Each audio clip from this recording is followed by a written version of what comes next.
Hi, my name is Ishmael and today we're going to be talking about holograms. Are we living in a holographic representation of the universe? Or are we living in reality? So let's explain this from a way of a computer game.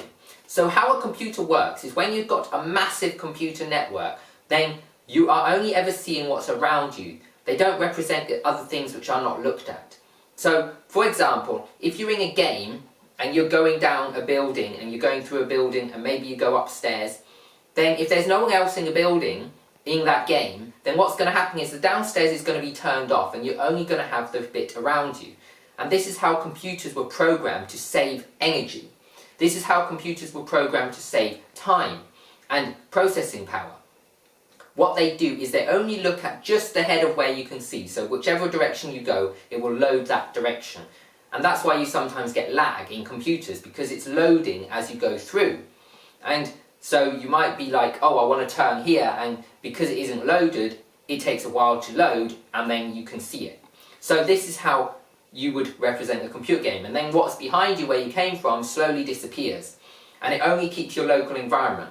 And the whole game, the rest of the game is there, but it's not loaded, it's not accessible, and it's just working in the background.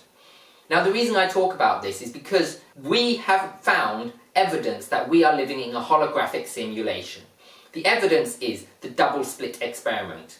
So, what is the double slit experiment? Well, let me show you. So here, you have a wall, and you have a second wall. And first off, they used a wall and a second wall. And what they did is they fired particles through it. And behind that wall, they had a screen. So it had a screen, which was behind the wall. And when you fire a particle through that, what happens is you end up with dots in the middle. And that is what you would expect. When you fire a proton through a hole, then you're going to end up with a line in the middle. That is pretty standard. So what they did is they got a double split. And behind that, they put a wall. So when they fired it through here, it wasn't what they expected. They didn't end up with two lines, which is what they expect, because it either goes through this hole or it goes through this hole. And they thought that's what happened. But the interesting thing was, they ended up with 1, 2, 3, 4, 5 lines. And it kept going. Now, they were like, well, how, if we fire it through here and fire it through here, we ended up with scattered patterns in 5 different places. So, what they did is they got a measurer, and they put a measuring device here. And they said, okay, we'll measure this. And when they put a measuring device here, what happened is not what they expected. This was not the outcome. The outcome on the back screen was not the 5 lines, but 2 lines, which is what they expected.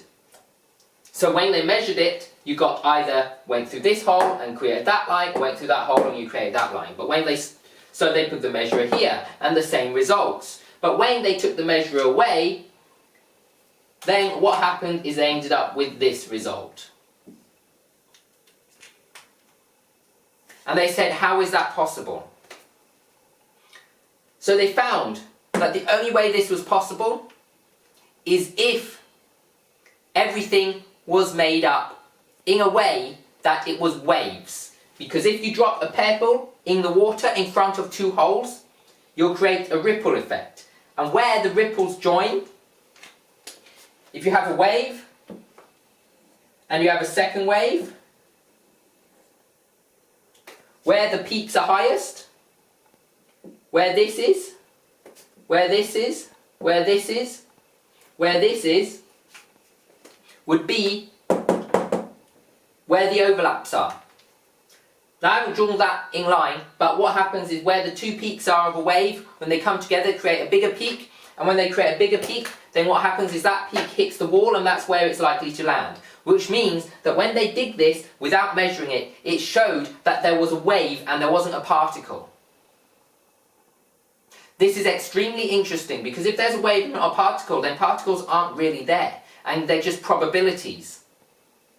Because that's all this is, a chance, a probability where it's likely to go.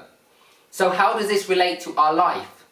Well, it relates because what this actually is saying is that if you observe something, the observer effect means that it changes. The observer effect means that when you observe something and you expect the outcome to be a certain way, the outcome is that way. So when you observe it and you observe here, and what you expect to happen when you observe here is you expect 2 lines and you get 2 lines, but when you don't observe it, you get the reality, which is this one, which is a wave. Now what this means is that what you can do is you are influencing the outcome of things by what you believe.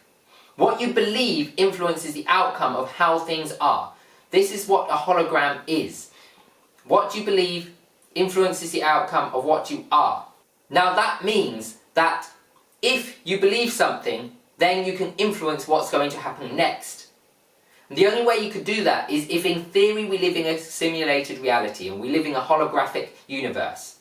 Because if we live in a holographic universe, the feedback from the computer or from us will feed back to the computer and we'll give it information and it will get the results we expect.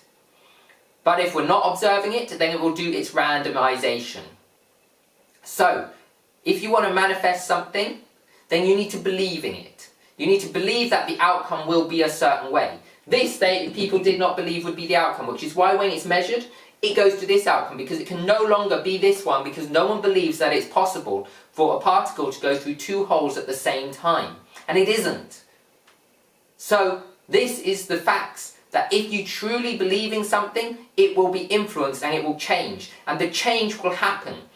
So, once you truly believe in something, then it will truly happen. And that's what this channel is about. Believing. Believing in yourself, believing in the universe, believing in the outcome. Just make sure you believe in whatever you want to believe in, because the outcome will happen.